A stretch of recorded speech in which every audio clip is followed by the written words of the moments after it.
Hi guys, কেমন আছো সবাই? আশা করি ভালো আছো। আমিও ভালো আছি। তো চলো, তোমাদের আমি একটা জিনিস দেখাচ্ছি। কি জিনিসটা? তো চলো, এই দেখো, এই যে আর একটা পার্সেল চলে এসছে আমার। তো এটার মধ্যে কি আছে? তো আগের দিন দেখিয়েছি যে একটা লেহেঙ্গা ছিল আমার, তো সেটা তো দেখিয়েছি। তো এইটার মধ্যে কি আছে? তোমাদের কি মনে হচ্ছে কি হতে পারে?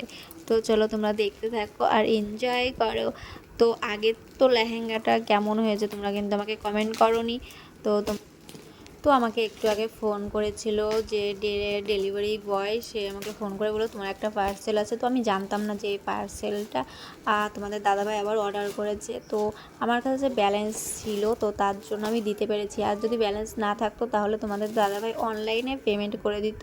তো আমার কাছে ব্যালেন্স ছিল, তার জন্য আমি নিজের হাতেই ব্যালেন্সটা দিয়ে দিলাম। আর এর মধ্যে কি আছে সেটা তোমরা কি গেস করতে পারছো না? তো চলো, তোমাদেরকে আমিই বলে দিচ্ছি। এটার মধ্যে আছে আর একটা লেহেঙ্গা। তো সেই লেহেঙ্গাটা আমি তোমাদের এখন দেখাবো। তো একটা লেহেঙ্গা তো তোমাদের আগে দেখিয়েছি, আর একটা হচ্ছে নেক্সট লেহেঙ্গা। তো এটাও তোমাদের কেমন লাগলো তোমরা কিন্তু আমাকে কমেন্ট করে জানাবে। আর এর মধ্যে আছে লেহেঙ্গার ব্লাউজ পিসটা, যেটা ভিতরে থাকে। আর এইটা না কুচি কুচি দেওয়া, আর আগেরটা কিন্তু কুচি কুচি দেওয়া ছিল না। তো সবগুলোর ভিতরেই কিন্তু ফলস লাগানো ছিল। আর লেহেঙ্গাগুলো বেশ সুন্দর লেগেছে।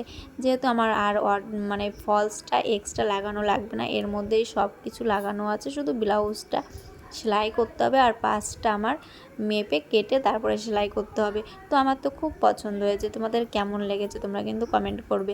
আর এই দেখো, ওড়নাটা কিন্তু আমার খুব পছন্দ হয়েছে, কারণ ওড়নাটার কালারটাও বেশ সুন্দর। তো তোমাদের দাদাভাইয়ের চয়েসটাই অন্যরকম, বলতে হবে যে দাদাভাইয়ের চয়েস খুব সুন্দর। তো ভিডিওটা আর বড় করছি না। ভিডিওটা কেমন লাগলো? ভিডিওটা যদি ভালো লাগে একটা লাইক করে দিও। তো চলো, টাটা।